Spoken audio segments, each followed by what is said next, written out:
Hi guys, welcome back to my channel. It's me Esther, and Flashy Raymond is no longer here. He is at my mom's for the week. So I want to make breakfast, and I decided to make breakfast with you guys. So yeah, let's make breakfast. I'm actually pretty hungry. So I don't know what I'm gonna make, but we will know as we move along. So I have decided to make eggs with tomatoes, not an omelette, a side of tomatoes, and then I'll have fruits as well. But to start with, if you've been following me, I'm gonna start with hot water because it has helped me like not go back to where I was with H. pylori, because when you drink coffee or tea first thing in the morning, your stomach at that point doesn't have anything, right? So it is very easy for you to irritate your stomach lining, and at this point we are trying to make our stomach lining to be strong, to to be strong, so that even if you drink something like coffee, it won't do anything to it. So that is why I always start with a cup of let's say warm water, something I can be able to drink. It also helps with digestion, because if you've ever gotten H. pylori, then you know that going to the toilet is like a big deal. Like you're not able to, I don't know, things get backed up a lot, and hot water has really helped me in that area.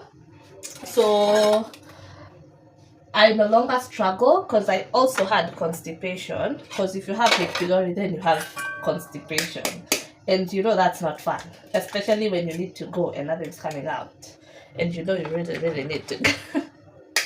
So hot water has helped with that, and making sure that when I drink my coffee or my tea, yes, I do drink coffee and I do drink tea, but when I do drink those, my stomach is not empty. So this coffee is not gonna irritate my stomach. Before, when I used to drink coffee, not when I used to, because I still do, but before I started drinking hot water in the morning, I would drink coffee and then I would start having these cramps, very very bad cramps, and then I would go to the toilet, and it would look like watery, but it wasn't that watery to a point where I would call it diarrhea. But that was a sign that my stomach was being irritated by the coffee, because there was nothing in it. Yeah. So now I drink my water first thing, then I can progress to whatever else I want to eat that day. So it helps, because I don't have to limit myself from drinking tea or coffee. I can still have it like normal people. And mind you, this H. pylori thing happened last year, right? So I have been doing great up to this point. I can say I've been doing really good up to this point, considering it has not come back. Also, the other thing my doctor told me that I think I forgot to tell you guys is that you have to deworm. You just need to deworm every 3 months. If you've ever had H. pylori, in order for you to make sure it doesn't come back, you have to deworm. So yeah, let me put you the way you can see what I'm doing, because I have a lot going on. I don't know if you'll be able to if I'm here, you'll be able to see me. If I'm here doing something, you won't be able to see. Let's see this one. Okay, this one is better. So here I have 2 eggs. Oh, I don't think you can see.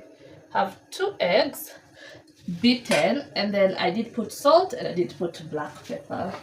So in my pan, I'm gonna put some cooking oil. So that is done on the side. We're waiting for the pan to be hot. Now I have a tomato here. I'm gonna slice it up. I like the combination of tomatoes and eggs, like like raw tomato. I like that a lot. I think this one is hot.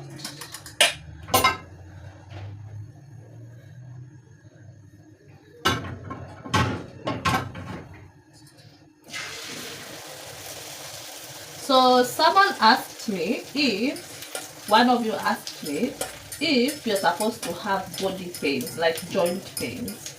Personally, I when I make these H. pylori videos or answer your questions, it's from what I've experienced, right? So, which is a plus, but also I'm not a doctor. And also, even if you go to a doctor, they will ask you a few questions. They will like take your blood, draw your blood, and then do some tests, because they cannot just draw conclusions from one thing. But what I can tell you my symptoms were, I had back pain. Yes, my stomach was not okay, but I can tell you my back pain was on another level. Like, I don't even know how to explain, because yeah, especially at night, I would wake up because of how bad my back was aching. And then I used to feel as if I don't have energy, and then I would feel as if I'm full the whole time, but I have not eaten anything.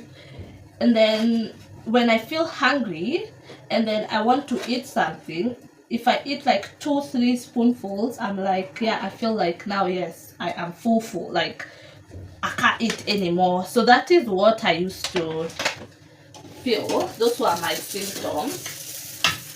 And you know, symptoms vary from person to person. So I'm just telling you what I went through and what I experienced before I went to the hospital. And one thing that happened differently this last time I was at the doctor's office, that is now last year, because of H. pylori, was I when I was going for a checkup, because I woke up. So the previous day I was fine, right? So when I woke up the following day, I had tonsils, ripened tonsils. Like they were at that point where the pus was almost coming out, because it's like tonsils that had been there for a long time and left untreated. So me, when I was going to the doctor's office, I went because of tonsils, not because of H. pylori. Only for me to be told that tonsils is that when you sometimes get tonsils, they show you, or they are like a sign there's something wrong in your body. They like show you need to go to the hospital because there's something wrong in your body. You understand? So when I went because of tonsils. I had the headache, I had tonsils, and I had a flu. Those were the things that had taken me to the doctor's office. Only for me to be told that I had more than tonsils, I had H. pylori. So that being said, if you have joint pains, you should as well go to the doctor's office, because probably you have something else, or you have something in conjunction with H. pylori. You understand? So you need to at least get a clear understanding of what's going on in your body. And you know, there's something I normally do, because here in Kenya it's funny. So when I go to the doctor's office, when I know I'm not fine, right, I tell them, when you draw my blood, yeah, check everything. You understand? Like, I don't just go for them to just check like 2-3 things. I know it costs a lot, but you will feel much better leaving that place, that hospital, and you're told, oh, you have H. pylori and maybe a flu. That's it. And there's nothing else. Imagine if you go and yes, you're treated for that, and then you go back and then you're told, oh, you had another thing, I think something, let's say for example, this is an example, only for example purposes. You had typhoid, and we had not tested for typhoid. You had amoeba, and we had not tested for amoeba, so now we have to start treating amoeba. So when I go to the hospital and I get tested for all these things, if they find out I have something else, they will treat all these things together. So that is what I normally do. But it costs, it really costs a very pretty penny. That one I can tell you. Like, when you see the quotation, you won't like be happy with it, but this is just what I'm telling you that I normally do for myself, because this is the body that God gave me. I don't have any backup, any other backup somewhere, that if this one stops working, I can obviously take the other one as I wait for this one to, you know, get to that point where it's now working again the way it's supposed to. So that being said, I hope I have answered the question of that person who asked me about joint pains. Oh, look at this mango, it's so pretty. So pretty. And these mangoes are sweet. Like, I don't even know what to tell you, how to tell you how sweet they are. I need to go and get more. Yeah. And they're very juicy. So this one I'm gonna put in the fridge. I'm gonna have some for dinner as well.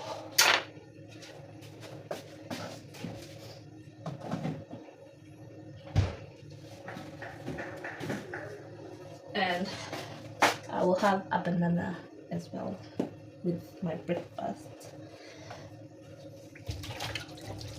I will show you my breakfast so you see what I've made. I think I'm almost done with making my breakfast.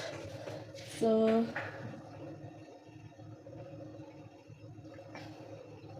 this is the hot water. You see, it's not hot, I can easily drink it. So the construction people have started doing what they normally do, and then I'm waiting for my re-evaluation officer. That's what they're called. Those ones. And that guy. Hey, where did my extra tea bags go? I had a carton, like not a carton, but I think it's that one. Because I had two. Yeah, it's the one up there. Anyway, so I'm waiting for my valuation officer to come today to my place. They need to do a re-evaluation of my car today, because the insurance that I have, it's only for a month. It's only holding me for a month. Yesterday I had a long day. I went to get my car serviced. Imagine, let me tell you, this year I don't know what's happening. So January, right, I started on the right foot. Let's start from December.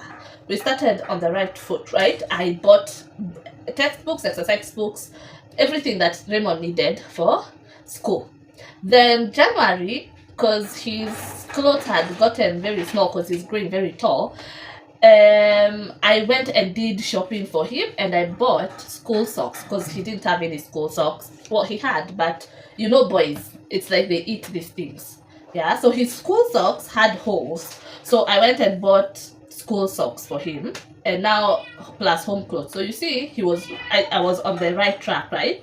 Then insurance came, right? So obviously, in order for me to be given the 1 month insurance, I gave out some bit of money to my insurance agent as they work on the reevaluation. Otherwise, if I hadn't do that, they would have given me 2 weeks, and then after that another 2 weeks. That's what this guy normally does. At least I can't get stuck, which is good. Yeah, so then there was that, and then I thought, oh, I'm still on track, only for me to realize yesterday, because on Sunday I had noticed that my car needed servicing because it had reached the mileage it was supposed to reach. It had finished the 5,000 kilometers that you're usually given. So I knew my car needed servicing. So I had planned to go yesterday, which I did. But tell me why yesterday was on the 10th. There was 10th that I paid house rent. Then I went, ladies, this is for you. Then I went to get my car serviced. If I tell you I learned never to trust anyone with my servicing, you won't believe. This is what I mean, right? My first servicing, when I went, it costed me a lot of money, right? Because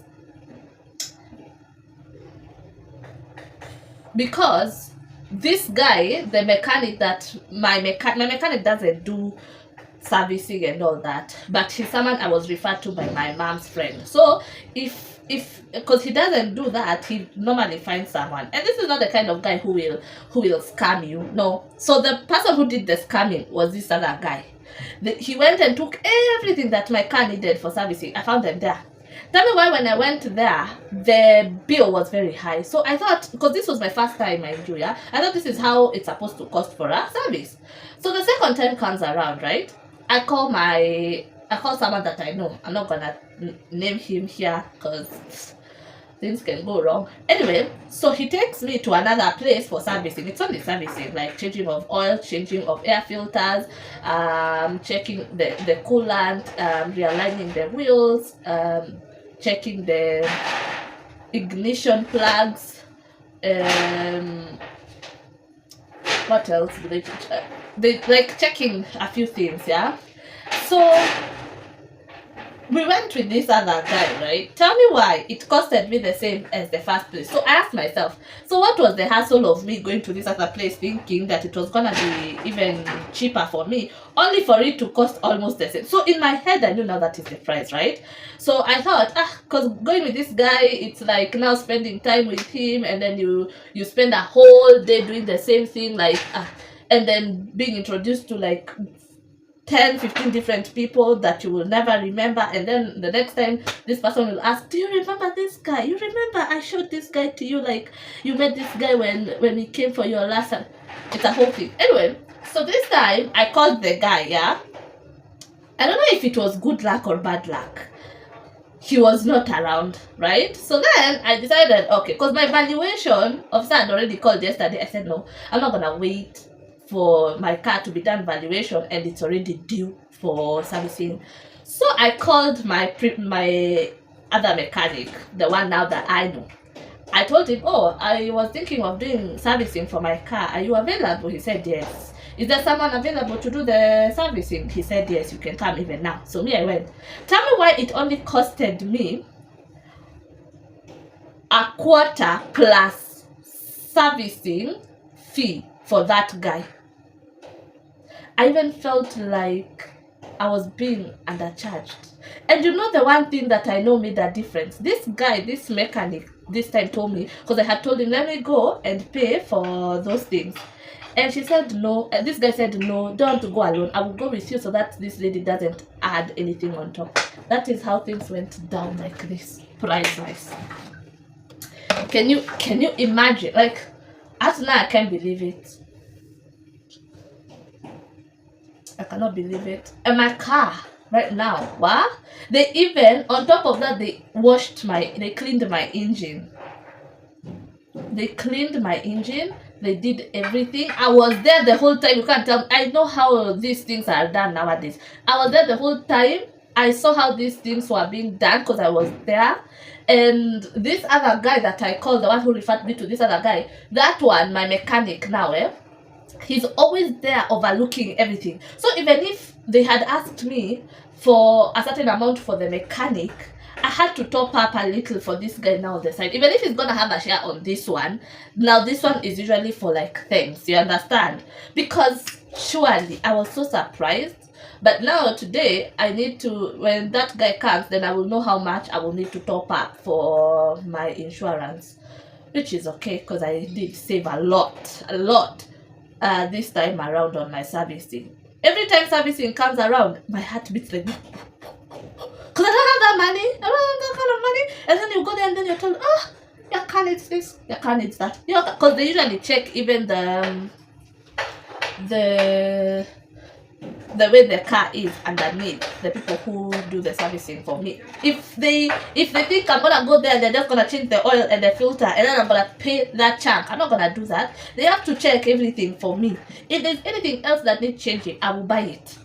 But they need to fix those things that need fixing. I don't usually let my car have a problem and then I still continue with it when it still has that problem. I don't do that.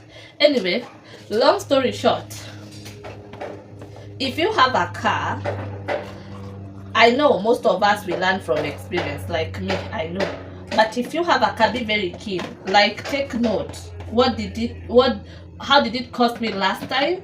what happened last time, and then what happened this time that was making things even cheaper. You understand? Like, you have to take notes of all these things.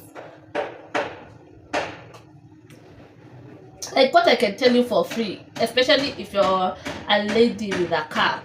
When you go to get your car fueled, these guys, they normally tell you, oh, you're running low on oil, maybe you need a top up. And then when they do this, they see your oil is okay. You know that bonnet is up like this, maybe you're sitting in the car.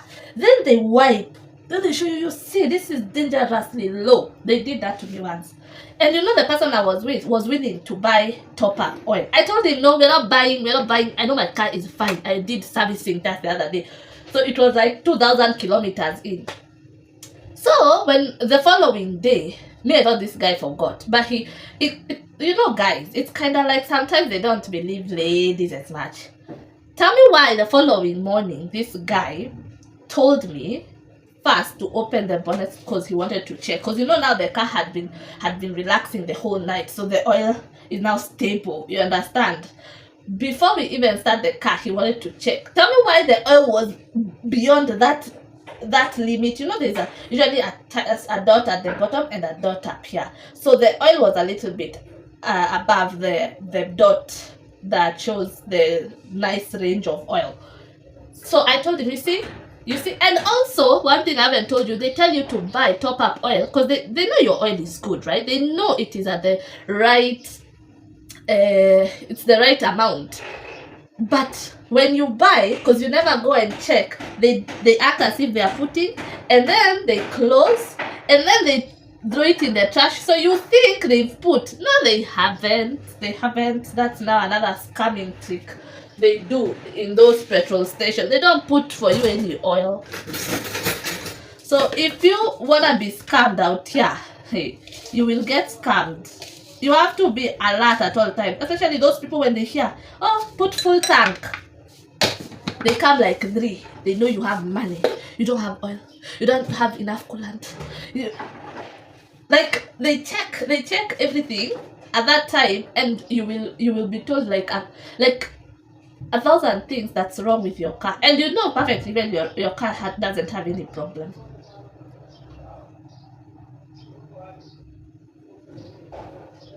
So I can tell you, having a car is another thing. You learn things and you keep on learning those things, because this is now my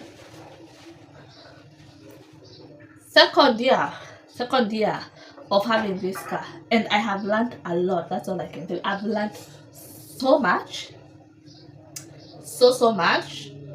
Until now, I don't think I can trust anyone to go and do maybe something for me in regards to my car without me being there. I have to witness it.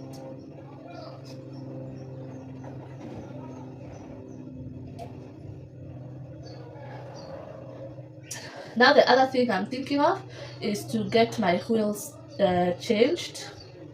They've worn out a little bit, so I'm gonna get them changed, all of them, because one had a huge puncture.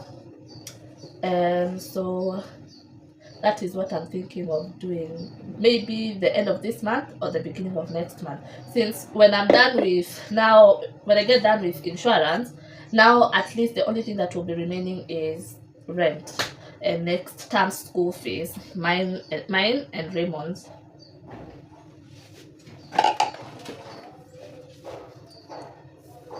Let me do it the other way around.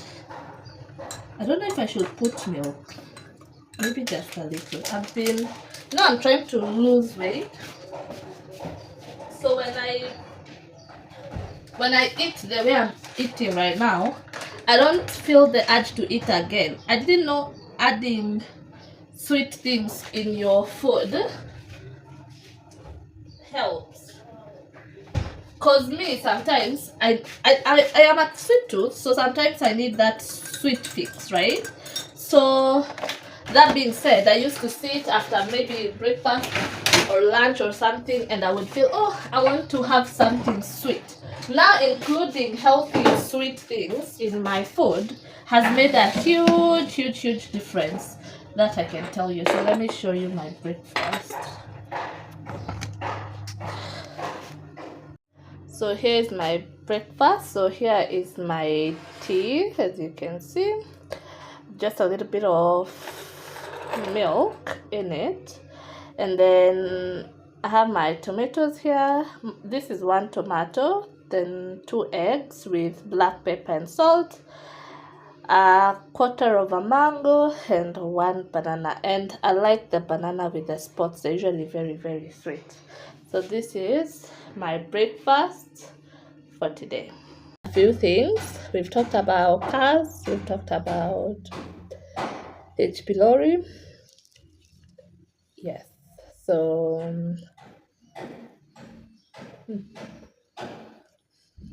it's really good. Oh, my valuation guy is calling. Hello, what's Anna?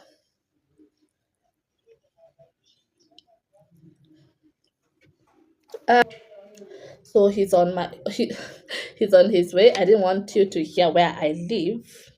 That's why I had to put pause on that point because he was asking for directions on how to get to this point. So I might take a short video of how valuation is done. I might ask a few questions. I don't know. We'll see. Sometimes it's weird recording people. So yeah, we'll see. So thank you for watching my videos and I'll see you in the next one. Bye bye.